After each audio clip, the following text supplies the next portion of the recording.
The bell above the door of Gable's pawn and loan didn't so much jingle as it let out a tired, metallic groan, a sound that perfectly matched the feeling in Elias's chest. The air inside was thick, with the scent of old wood, brass polish, and the quiet desperation of 1,000 last resorts.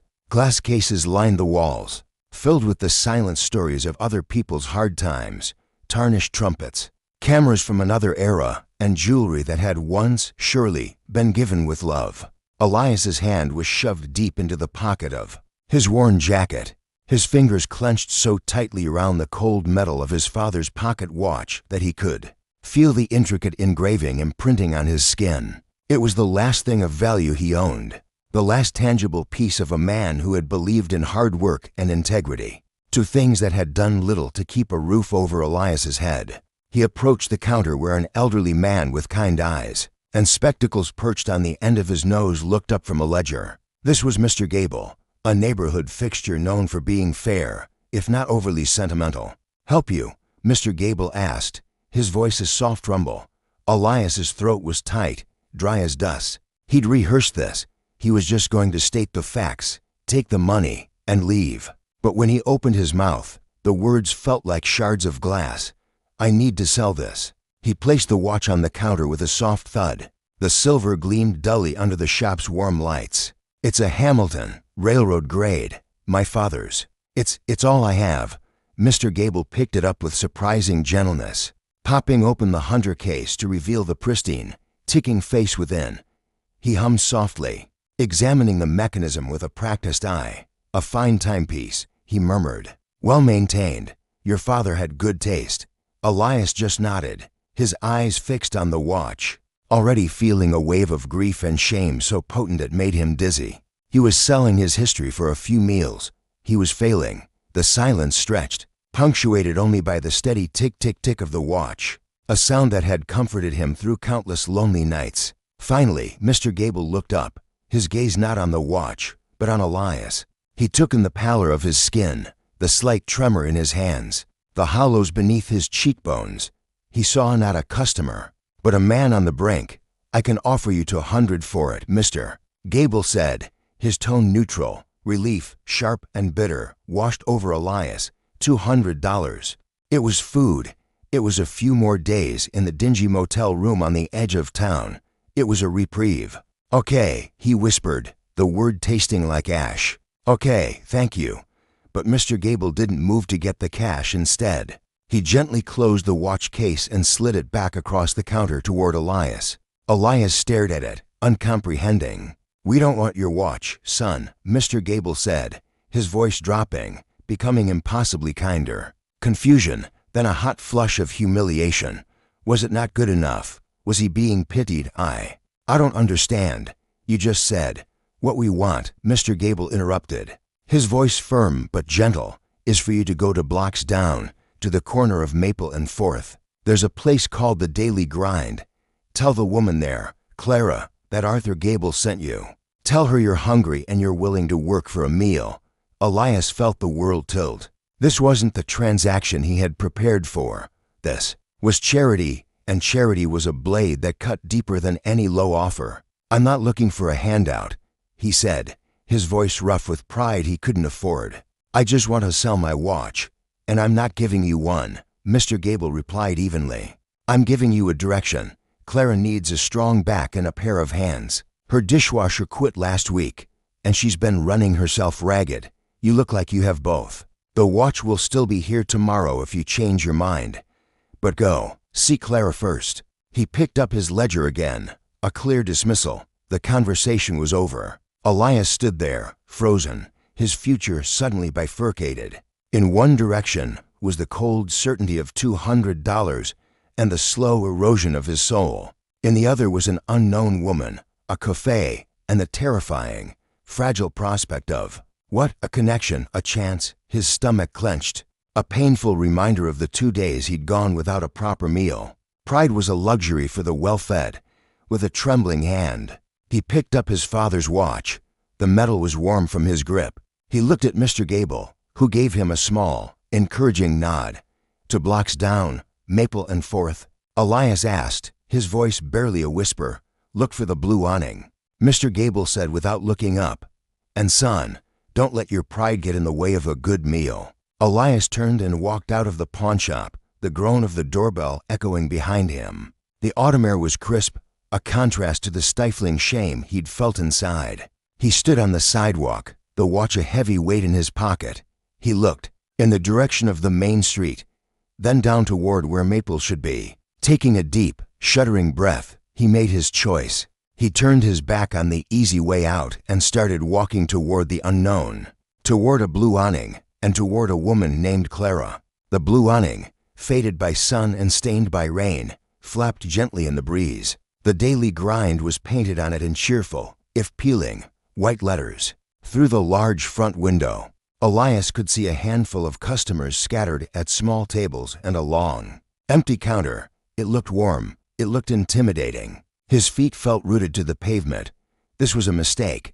He should turn around, go back to Gable's, take the money. But the memory of the old man's eyes not pitying, but knowing held him fast, and the gnawing emptiness in his stomach pushed him forward. The bell on the cafe door was bright and clear, a world away from the groan of the pawn shop. The air was rich with the scent of freshly ground coffee, cinnamon, and something savory baking. It was the smell of comfort, of normalcy, and it made his isolation feel even more acute.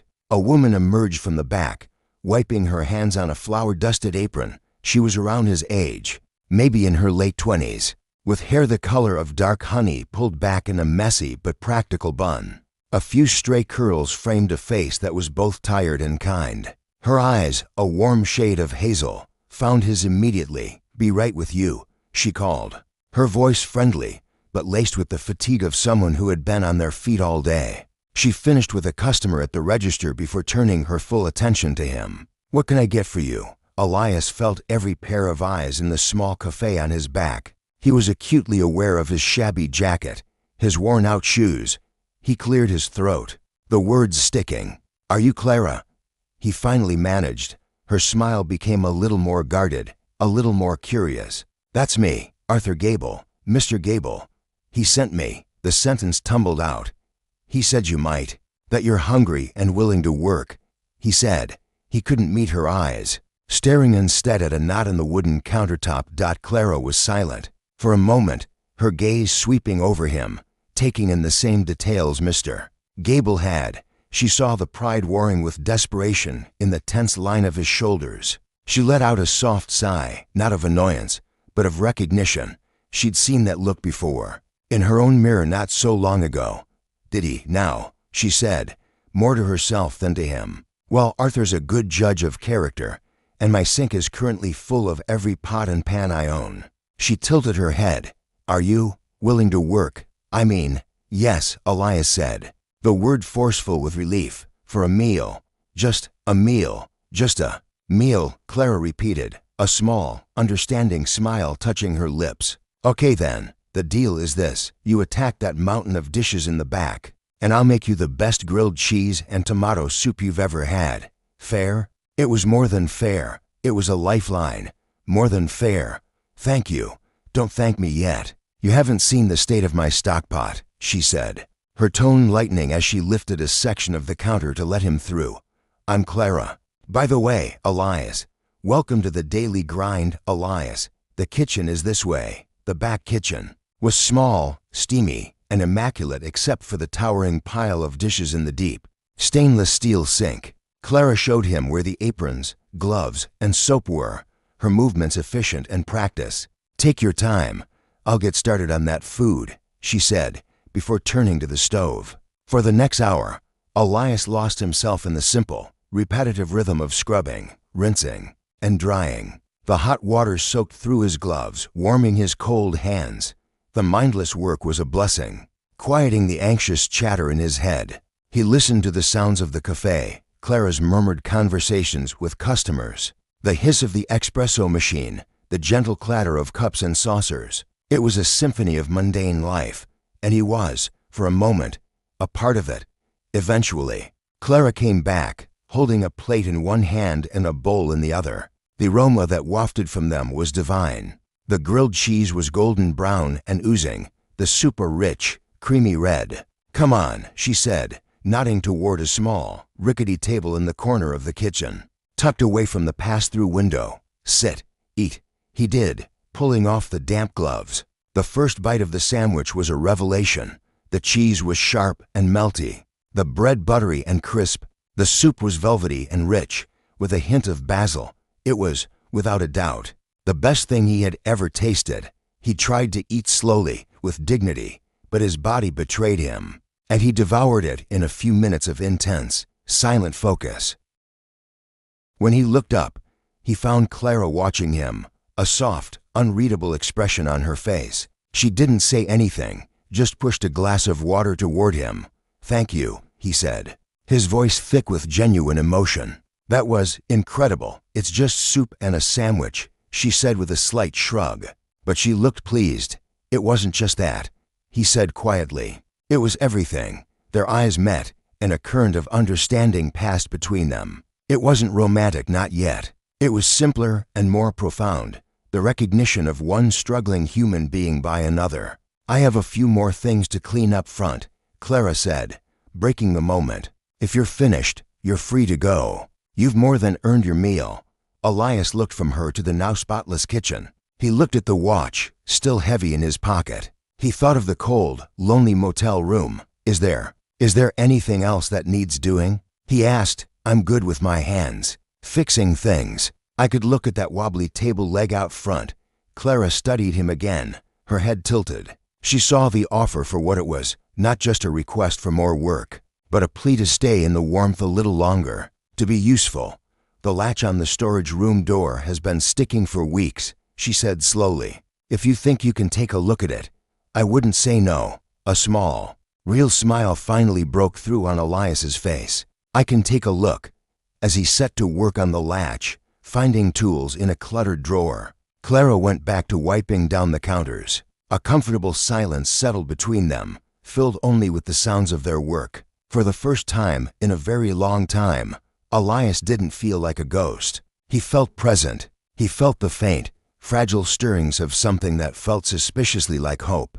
And it all smelled like tomato soup and fresh coffee. A week passed. Elias returned to the daily grind every day. Each time, Clara found a task for him. He fixed the latch, then the wobbly table, then a leaky faucet in the tiny restroom. He organized the chaotic storage room, built new shelves, and even patched a small hole in the drywall where the old pastry case had been. In return, Clara paid him in hot meals, strong coffee, and a quiet, growing companionship.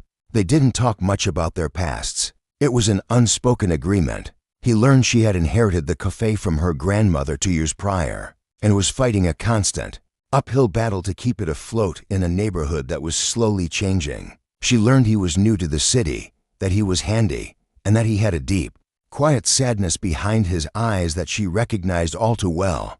The work was a balm to Elias's soul. Using his hands, seeing a tangible result from his effort, it rebuilt a piece of him that had been shattered. And Clara, being near Clara was like standing in a patch of sunlight. She was resilient and kind, with a dry sense of humor that emerged once her initial wariness faded. The change in the weather was sudden. One afternoon, the sky, which had been a mild, pale blue, turned a bruised purple. The wind picked up, whipping the blue awning violently. By the time the last customer hurried out with a latte clasped in both hands, the rain was falling in sheets, a cold, relentless downpour.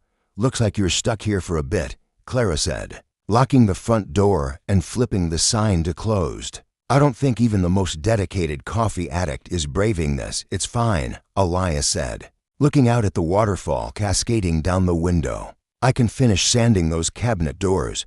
He was in the back, focused on his work, when he heard a sharp crack, followed by a gushing sound and Clara's startled cry. He rushed into the main cafe to find her standing in a growing puddle of water, staring helplessly at the ceiling where a pipe had burst in a corner, sending a torrent of cold water onto the floor. "Oh, no, no, no," she whispered, her face pale. "The insurance. I can't afford." "Hey, look at me," Elias said, his voice calm and firm. He put a hand on her shoulder, and she flinched, her eyes wide with panic. "It's okay. We can fix this. Where's the main water shut-off?" She pointed a trembling finger toward the back. The basement door. In the storage room. Show me. Together, they sloshed through the water. He found the valve and wrenched it shut. The gushing from the ceiling slowed to a trickle, then stopped. The only sound was the drumming of the rain outside and the drip, drip, drip of residual water. The immediate crisis was over, but the aftermath was daunting. There were 2 inches of water on the floor, and the ceiling tile was sagging dangerously. "We need to get the water out before it ruins the floorboards," Elias said, already rolling up his sleeves. "And that ceiling tile needs to come down."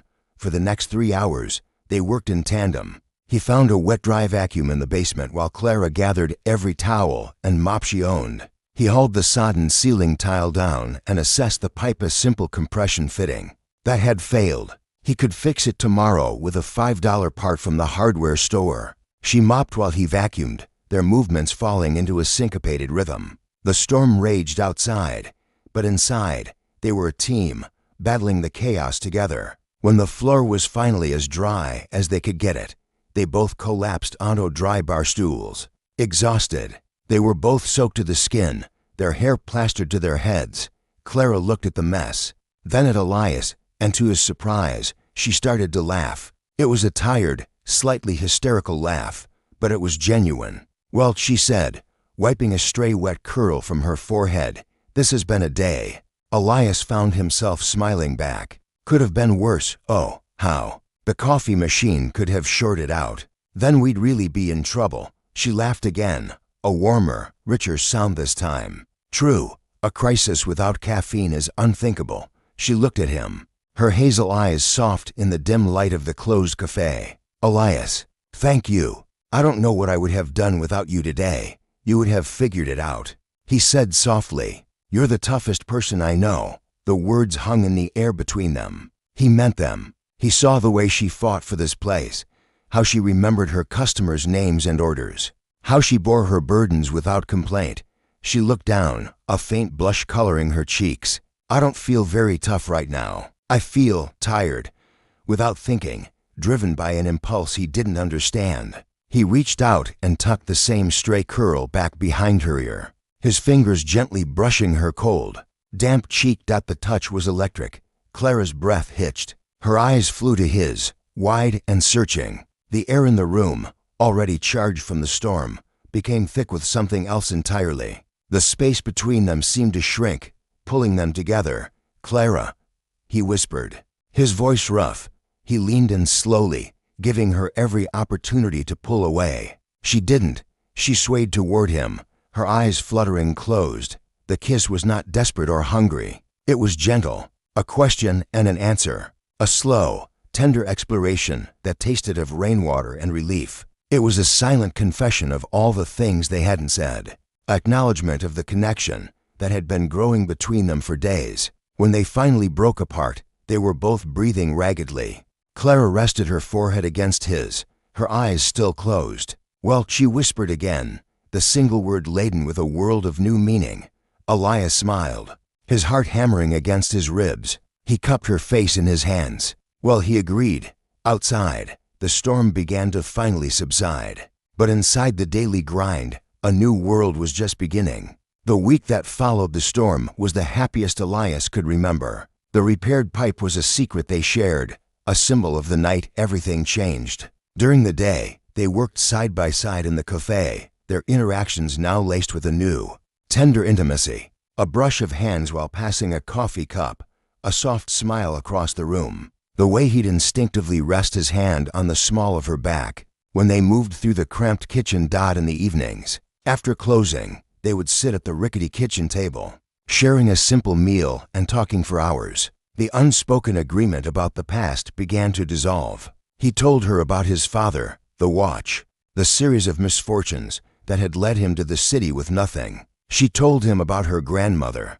the rock who had raised her, and the void she had left behind. She spoke of a past relationship, a man named Ben, who had been charming at first, but had slowly become critical and controlling. Belittling her dream of running the cafe, "He wanted me to be something more." "Impressive," she said one night, tracing the grain of the wood table. "He said a cafe was a cute hobby for a grandma, not a real career." When I inherited this place, he saw it as an obstacle. I finally saw him for who he was. Elias listened, his heart aching for her. He understood then the source of her initial wariness. It wasn't just about him. It was a shield she had built to protect herself and her fragile dream.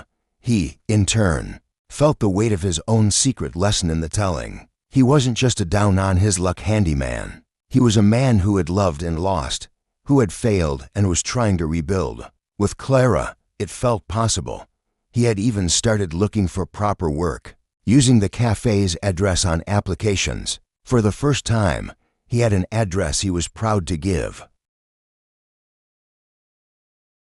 The bubble of their newfound happiness was fragile, and it was destined to pop. It happened on a busy Friday morning. The cafe was full, the espresso machine was hissing, and Clara was laughing at something a regular customer had said. The bell on the door chimed, and a man walked in. He was dressed in a sharp, expensive-looking suit, his hair perfectly styled. He looked out of place amidst the cozy, slightly shabby charm of the daily grind. Clara's laughter died in her throat. Her smile vanished, replaced by a mask of cold tension.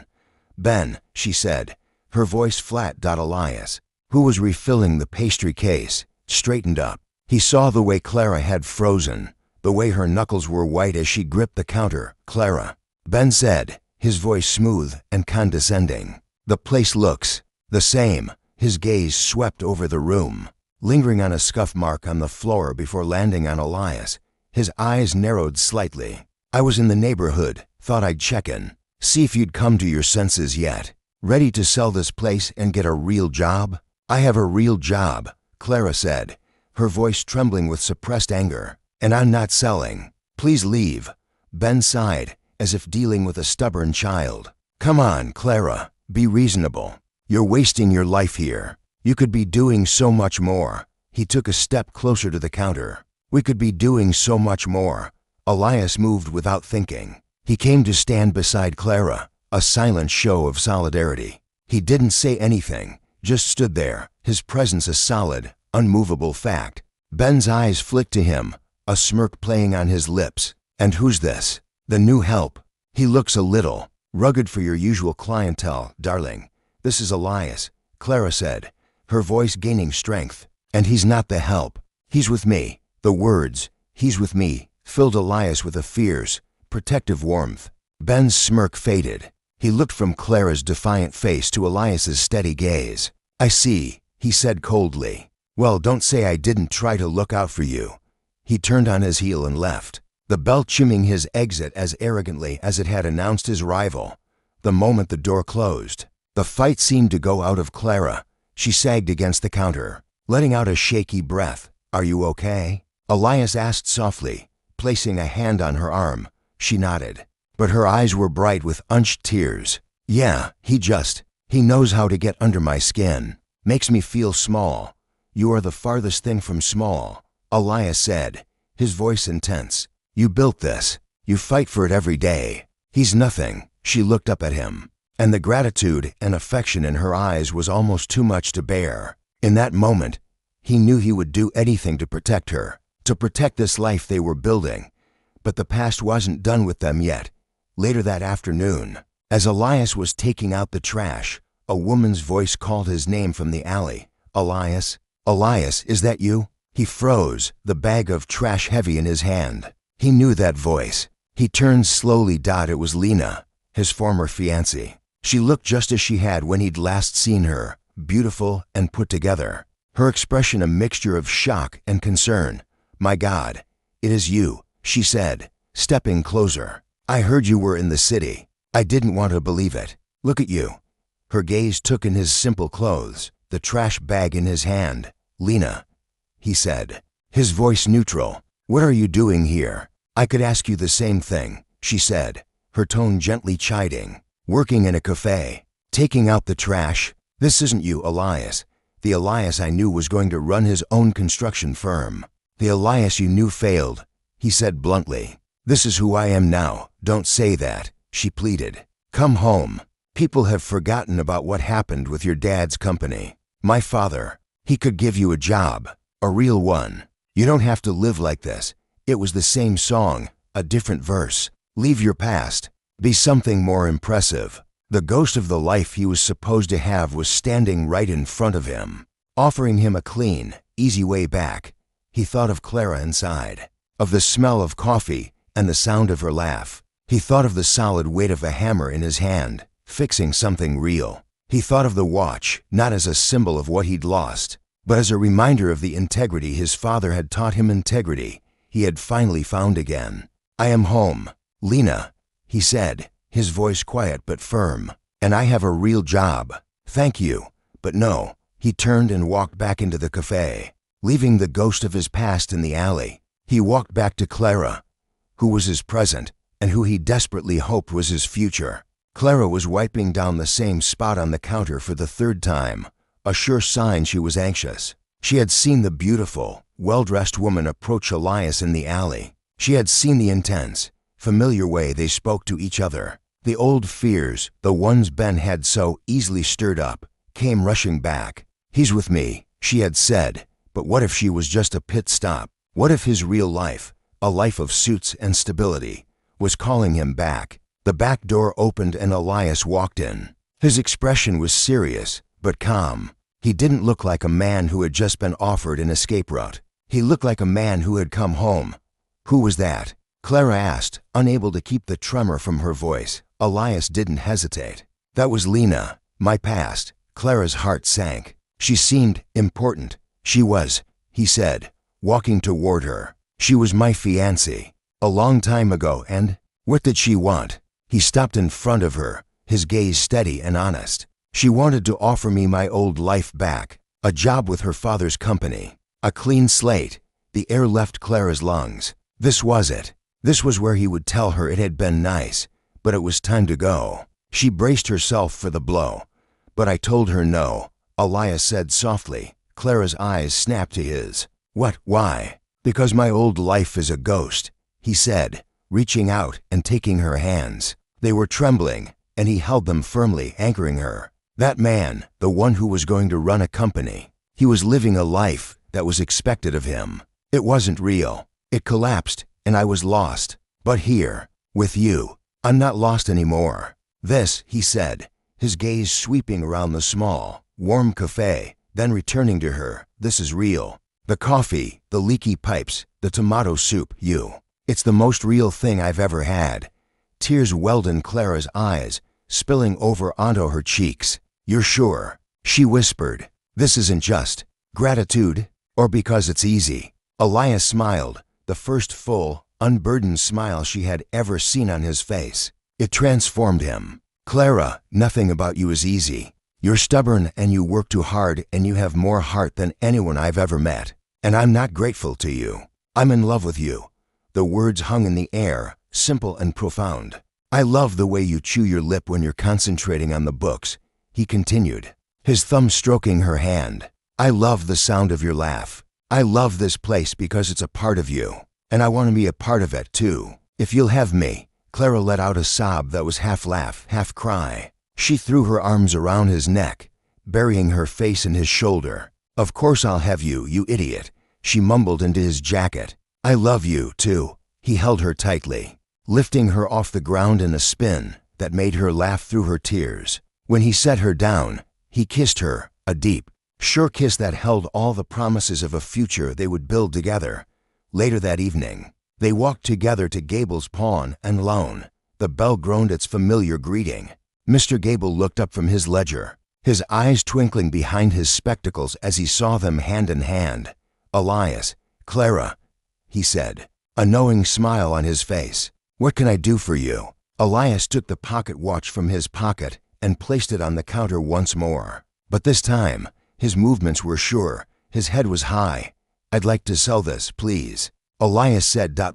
Gable raised an eyebrow. Oh, changed your mind after all? No, Elias said, his gaze shifting to Clara. I don't need it to remember where I came from anymore. I need the money to invest in where I'm going. Clara squeezed his hand, understanding dawning in her eyes. And where is that? Mr. Gable asked, playing along. We're going to be partners, Clara said, her voice full of pride and love. Official ones. We're going to expand the cafe's menu, maybe even get a proper license for that patio out back. Elias looked at Mr. Gable. The offer of $200 still stand? It does, Mr. Gable said. He opened the drawer, counted out the bills, and slid them across the counter. Then he picked up the watch. It's a fine timepiece. I'll find it a good home. Thank you, Arthur, Clara said warmly, for everything. As they walked out of the pawn shop, Elias felt lighter than he had in years. He wasn't carrying the weight of his father's memory or his own failures anymore. He was carrying a shared dream. Under the streetlights, he stopped and turned to Clara. Partners, he said, the word feeling perfect on his tongue. Partners, she agreed, rising on her toes to kiss him. He had come to this city with nothing but a watch and a heart full of despair. He had offered his last possession for food, but had been given so much more in return. He had been given a direction, a purpose, and a love that was solid and real. The pawnshop owner hadn't wanted his trinket. He had wanted him to find his way to a blue awning, to a second chance, and to a woman who saw the man he was meant to be, not the man he had been. And as they walked back toward the warm, welcoming light of the daily grind, Elias knew, with every fiber of his being, that he was finally home.